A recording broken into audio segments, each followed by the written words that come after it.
Hello YouTube, my name is Addison. I'm the solo dev behind the video game My Liege. I just released it on Steam about a month ago, and this is just going to be a beginner's preview for what to expect when you're going to release your first game on Steam for solo developers from my own experience. There's a YouTube title somewhere in there.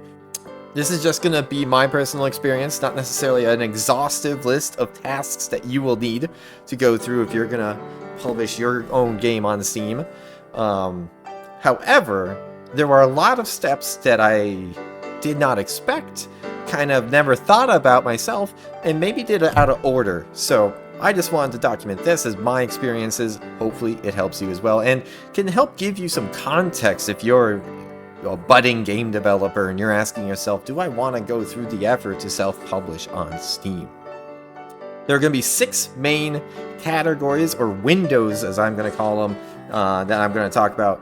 Our initial setup, the launching of the Steam page, your playtesting phase, Steam Next Fest, the pre-launch, and the launch. And these are all kind of, in my opinion, 6 windows where there's kind of definitive moments in your self-publishing process that are kind of nice landmarks to talk about.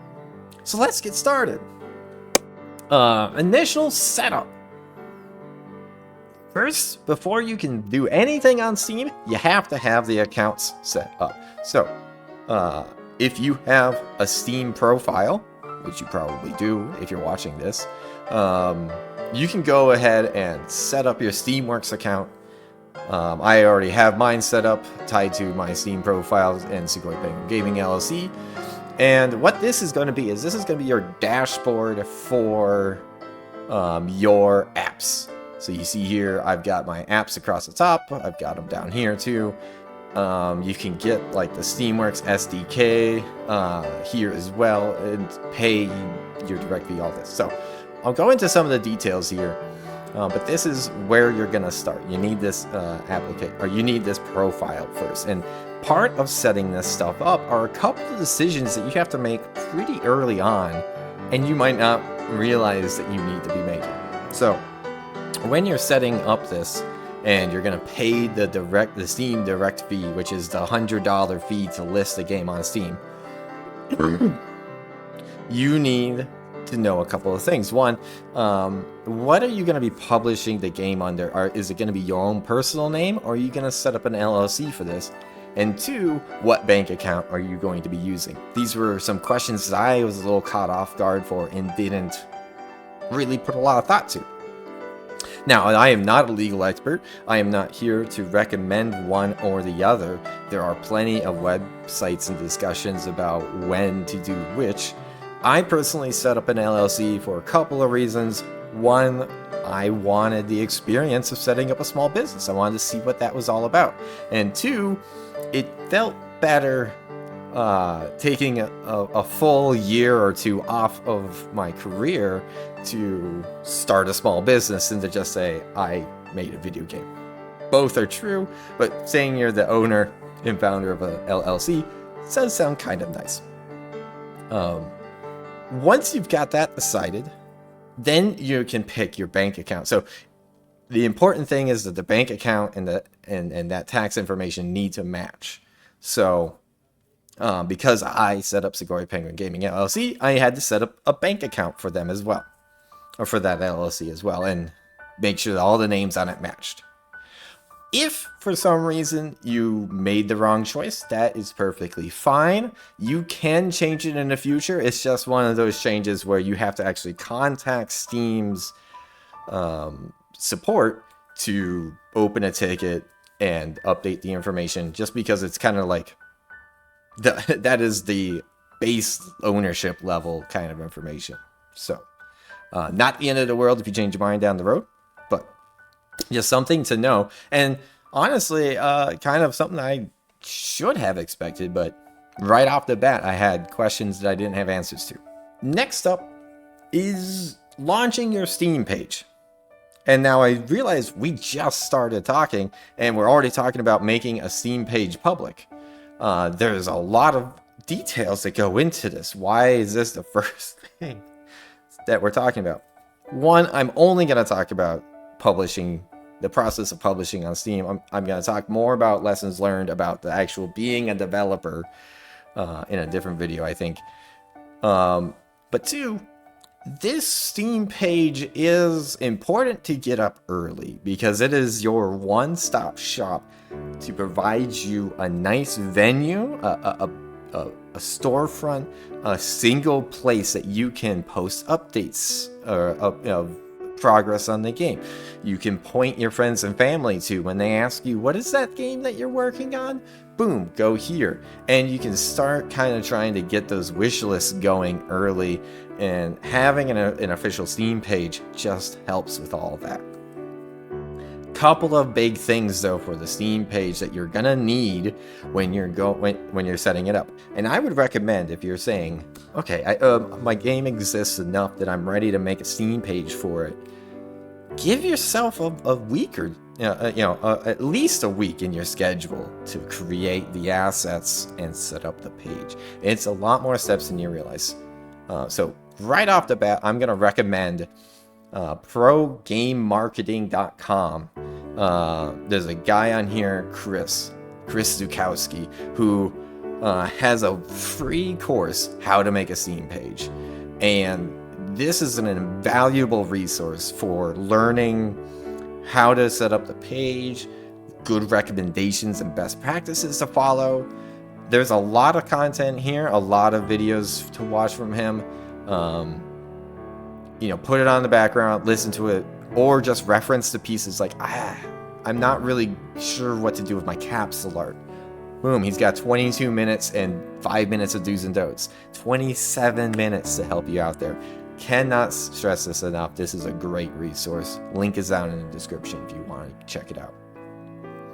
The big things that are going to be kind of time sinks for you on this Steam page though are you're going to need these visual assets.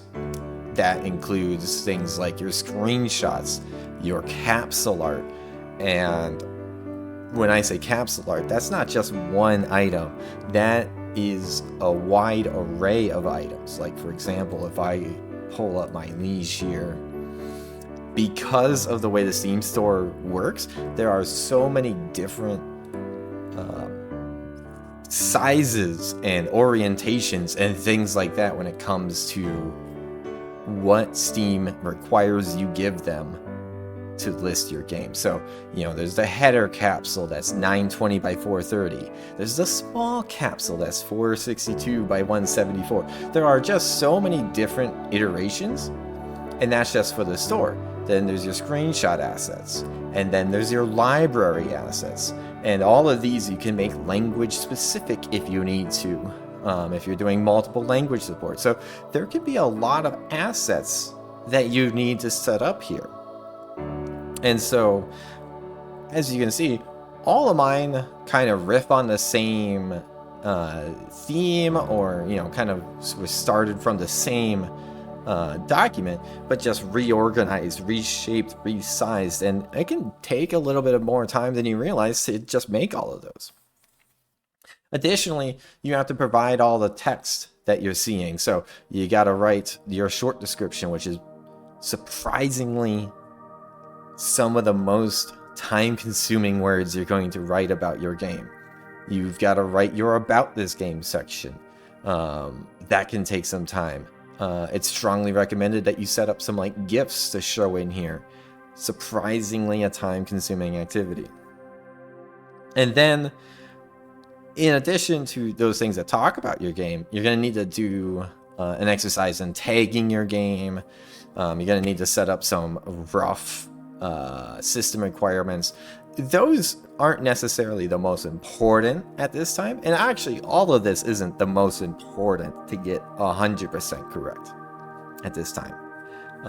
In my thought process, this is you do your best that you can, but you're getting this Steam page out as early as possible, to the point where you are just now saying, I think I have enough assets to make this page.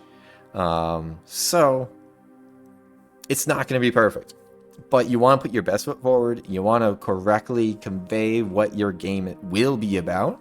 And if you have to fake some screenshots, that's fine. You know, kind of use your developer tools to show how the game is envisioned or going to be put together. Maybe you've got a test demo scene that isn't actually ready. You know, you're not ready to play it yet, but you've gone through and done a full mock-up of materials and textures and all that in order to make these screenshots. Perfectly fine, perfectly reasonable. Do that.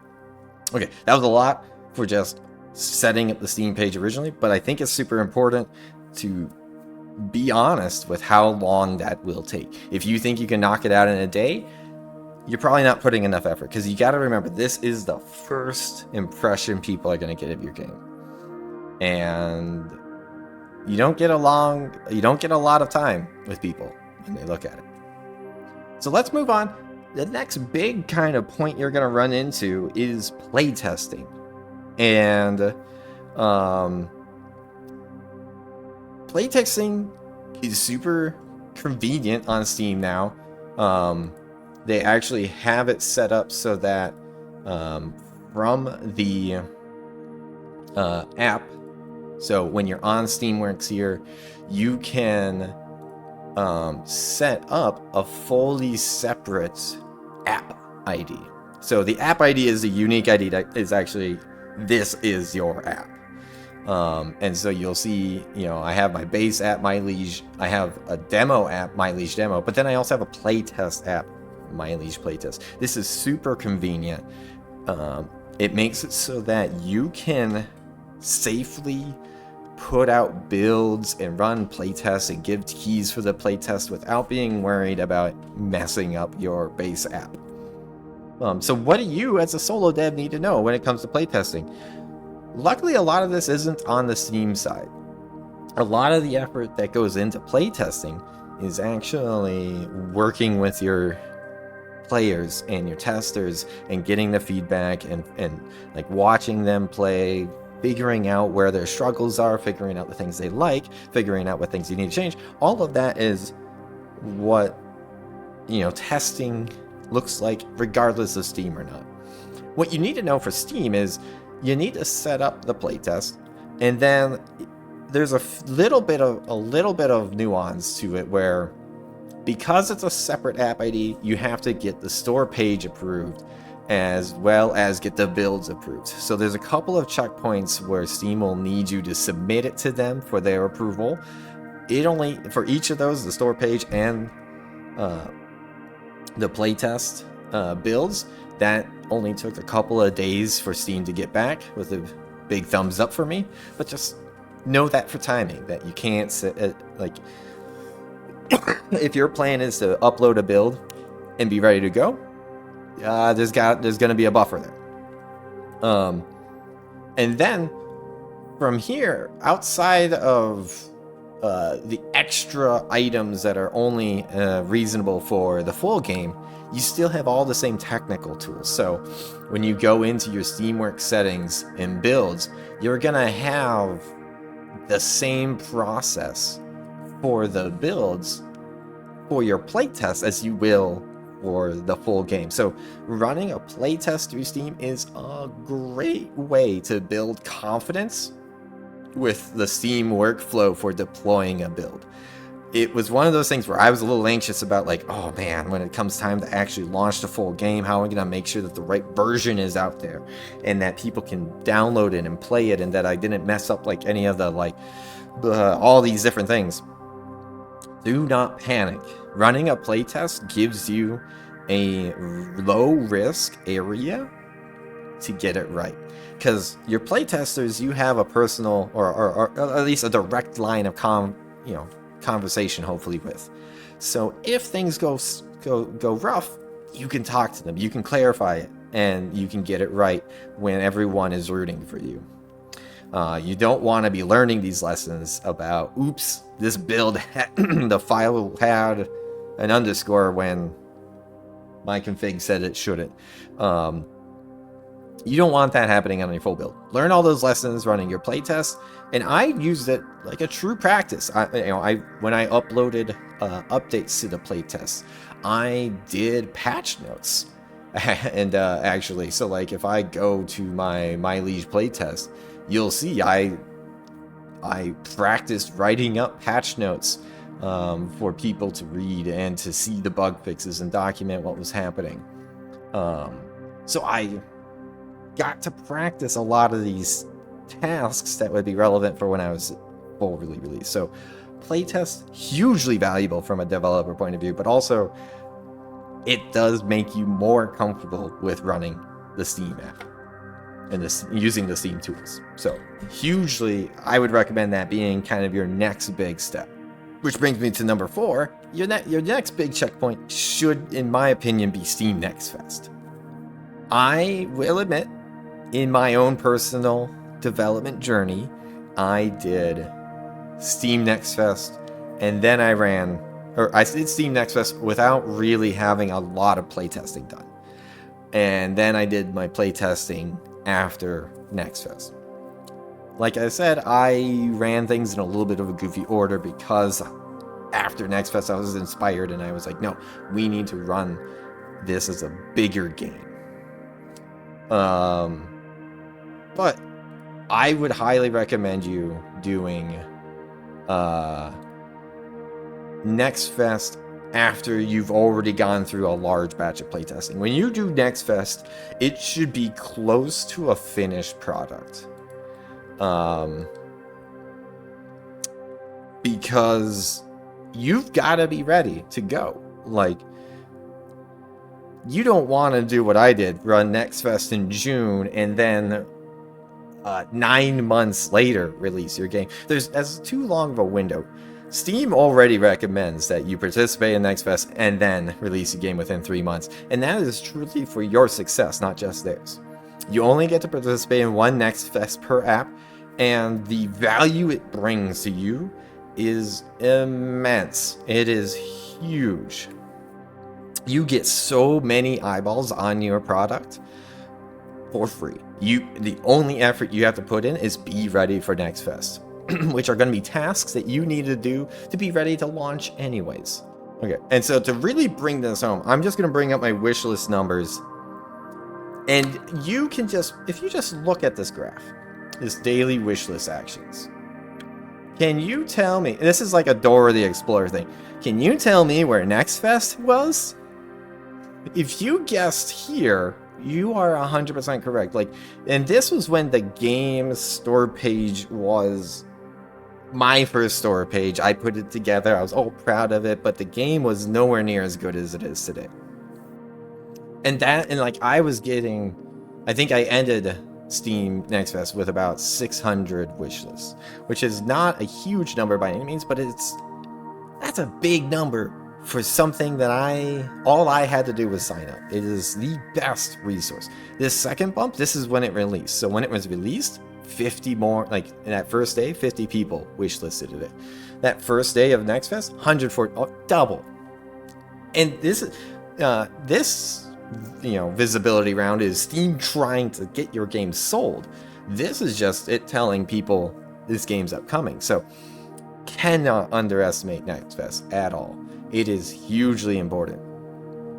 So what are you doing to prep for Next Fest? You're making sure you have a demo available. Like I said, that is within Steam. That's a separate app. So you just have to go to your app and add demo, and it'll build an app for you, and you verify that the store page is all set up correct and everything. You give it a specific demo build.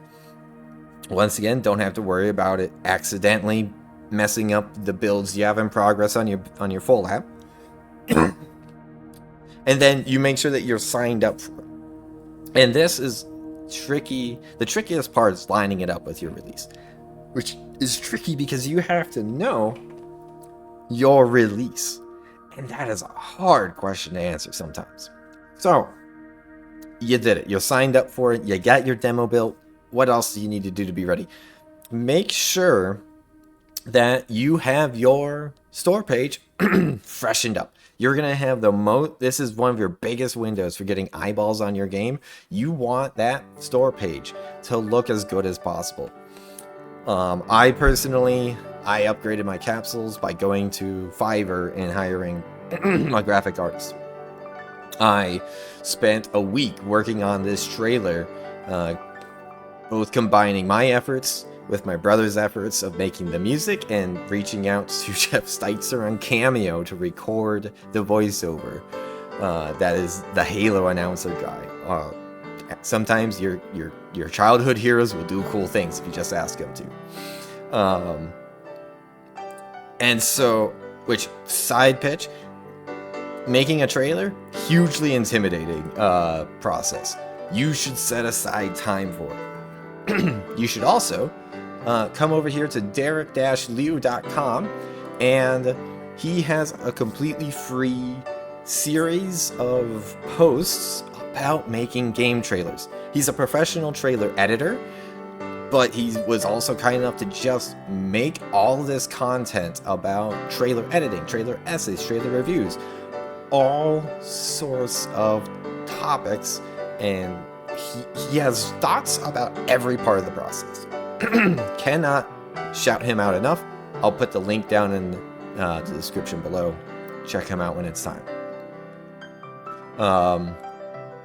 So basically, all those tasks you did before, it's round 2. Your game's much more polished. Make your Steam page reflect that. Make it look its best. Budget at least a week for this. If I said a week for setting up the first time, at least a week for making it the best version of itself. This is important. Do not skip effort here. Do not cut corners here. You're going to have so many eyeballs, you want it to look your best. And then during Next Fest, you get some opportunities to do some live streams, and actually they've changed the formatting of Next Fest a little bit, so I'm not 100% sure on how all that works. When I did it, I got scheduled for a couple windows to run live streams. If that's the case, or if you're planning on doing some live streams, practice ahead of time.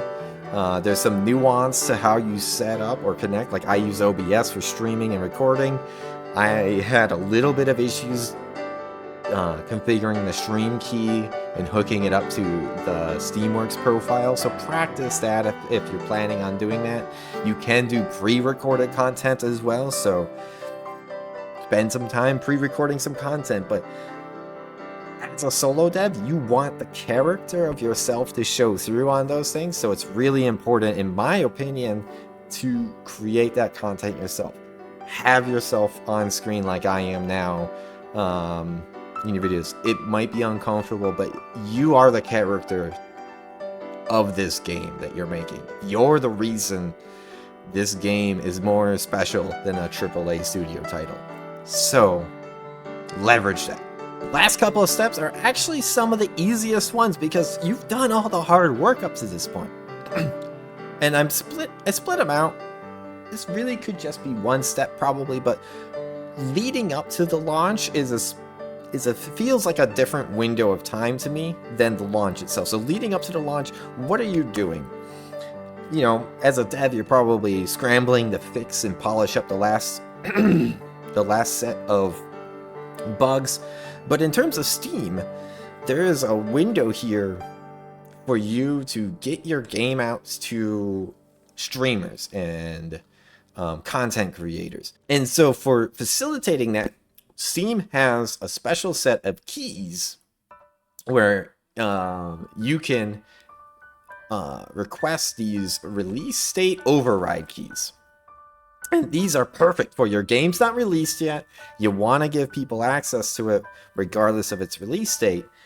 As long as your game has a build that's been submitted and approved, you can do these, and then people that you give the keys to will be able to download the game and give it a try.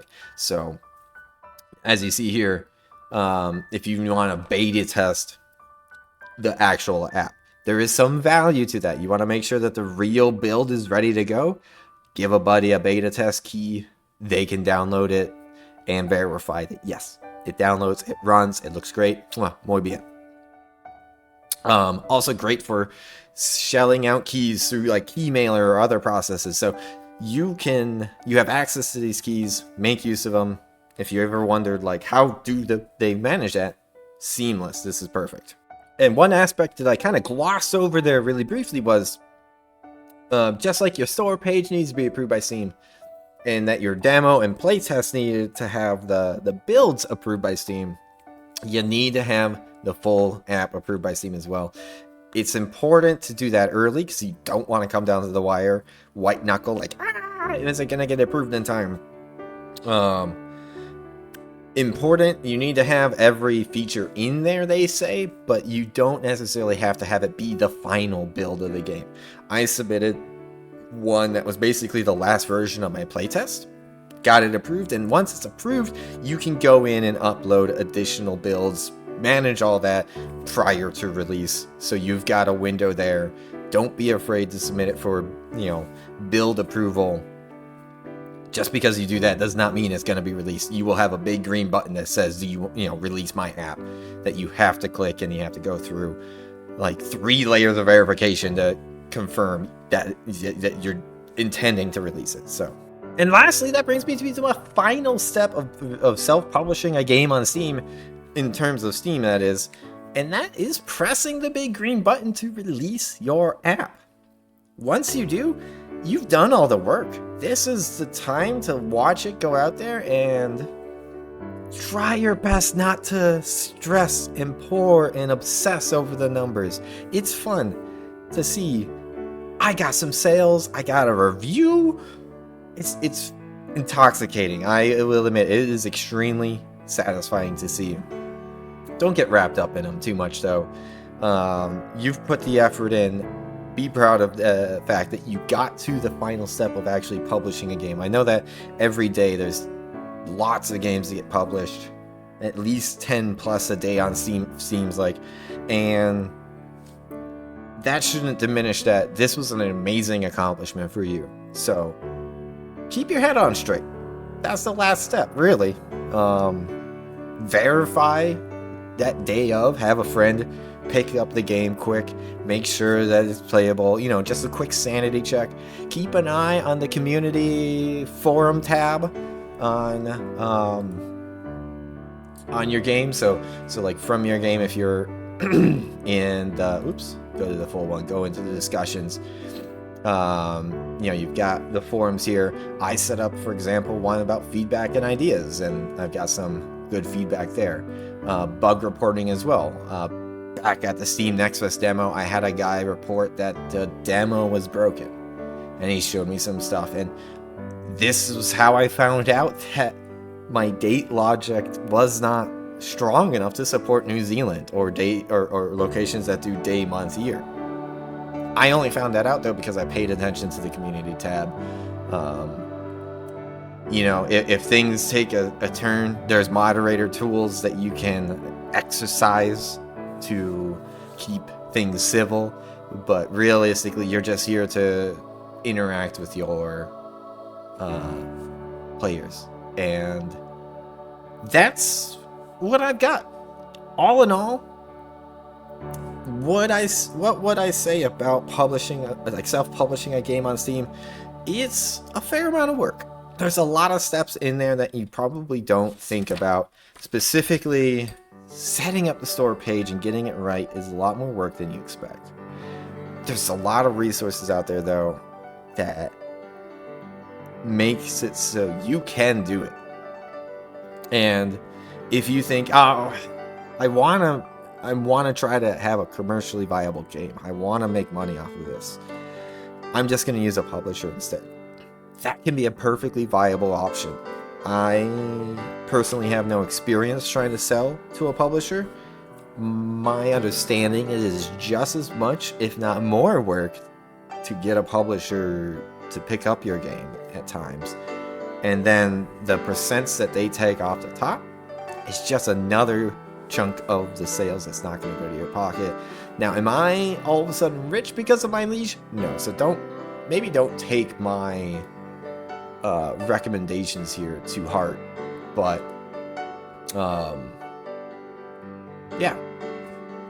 it's a tough world out there. So hopefully this gives you a little bit of insight into how much work it can be, and if you're unsure about some of the steps or processes, let me know. I can maybe give some more details in the comments, but hopefully this helps. Have a good day.